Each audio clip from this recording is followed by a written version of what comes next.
Rolling out the red carpet to welcome 49 African leaders, can Biden overcome China's shadow? It's an arms race bigger than anything Asia has ever seen, 3 nuclear superpowers and a fast-growing superpower, the world's 3 largest economies and decades-old alliances. Age, all vying for an advantage in some of the world's most contested land and seas. In one corner is the United States and its allies Japan and South Korea. On the other hand, China and its Russian counterpart. And in the third corner is North Korea.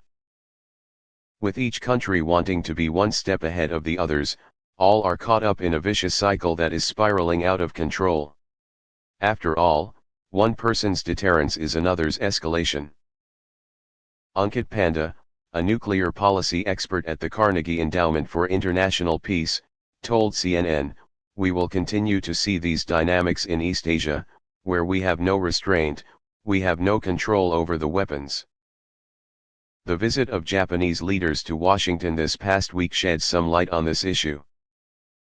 On January 13, having just met with U.S. President Joe Biden, Japanese Prime Minister Fumio Kishida expressed concern about China's military activities in the East China Sea and about ballistic missiles fired over Taiwan, China, fell into the sea near Japan in August 2022. Prime Minister Kishida warned Beijing not to try to change the international order and said Japan, the US and Europe must unite against China. His statement came just days after the US and Japanese ministers expressed concern about the continuous and accelerated expansion and acceleration of China's nuclear arsenal. However, North Korea and China argue that it is Japan that is the aggressor. Tokyo recently pledged to double defense spending and buy weapons capable of hitting targets inside China and North Korea.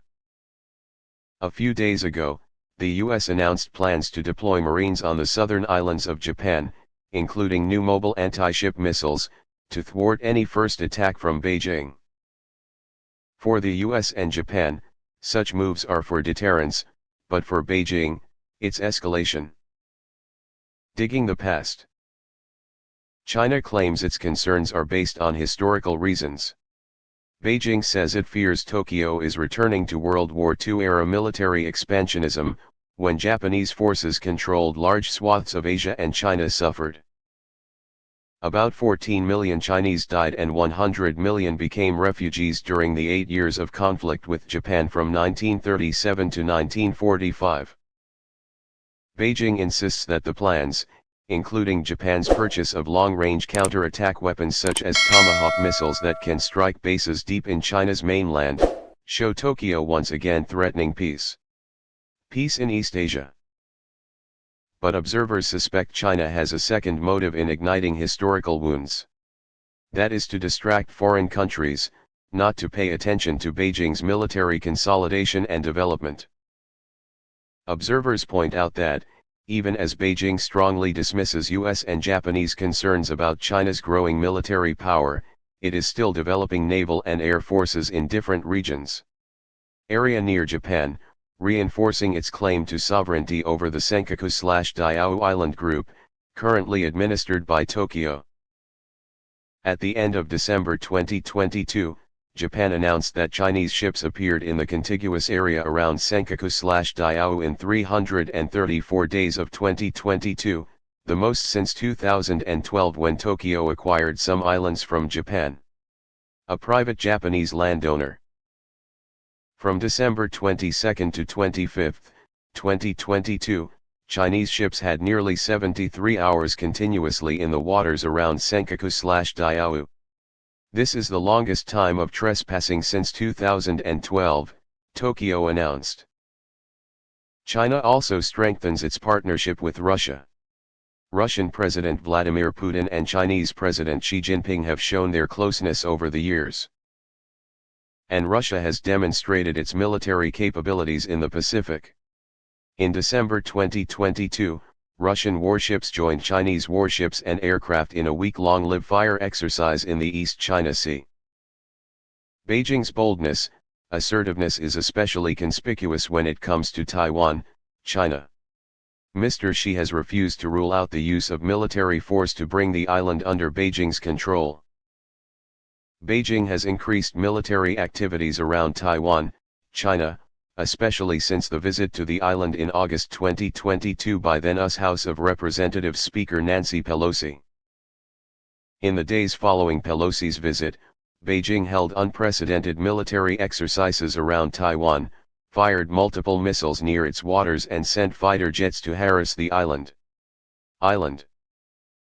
Just last week, China sent 28 fighter jets across the median line of the Taiwan Strait, including J-10, J-11, J-16 and Su-30 fighter jets, H-6, 3 drones and 1 reconnaissance and early warning aircraft. That exercise was similar to a Christmas drill, when the Chinese military sent 47 planes across the median line. In the face of such actions, America's resolve remains strong.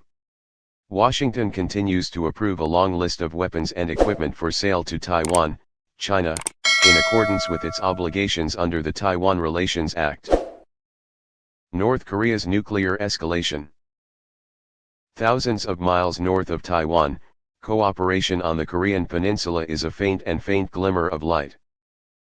North Korean leader Kim Jong-un has called for an exponential increase in his country's nuclear arsenal, starting in 2023, and is building a fleet of super-large mobile missile launchers that can attack any point in Korea with nuclear warheads. In a report on January 12, the Korea Institute for Defense Analysis, KIDA, said that Kim's plan could increase the number of nuclear warheads to 300 in the coming years.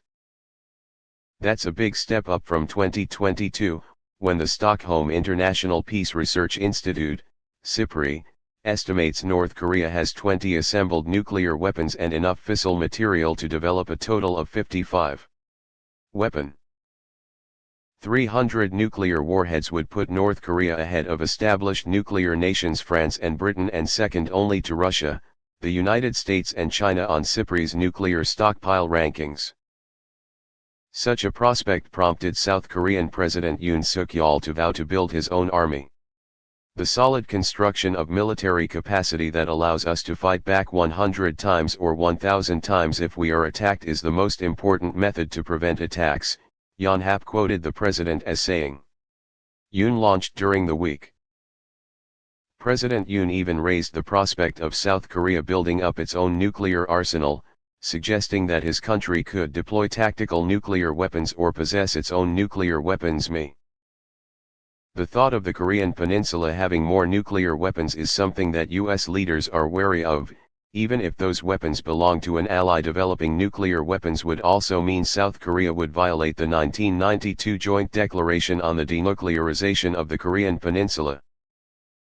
So, to reassure its ally, the US has made it clear that Washington's backing for Seoul is as hard as steel and that all US military assets are ready to defend South Korea.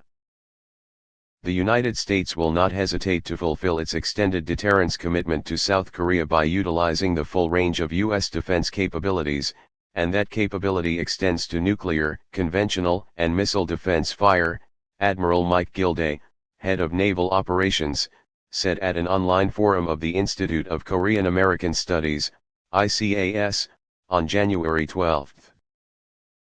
Mr. Gilday cited an example of U.S. support for South Korea was the visit of an American aircraft carrier to the South Korean port of Busan last year. But it was just a display of one of Washington's most powerful warships in North Korea's backyard that Pyongyang sees as a threat. And so the cycle continues.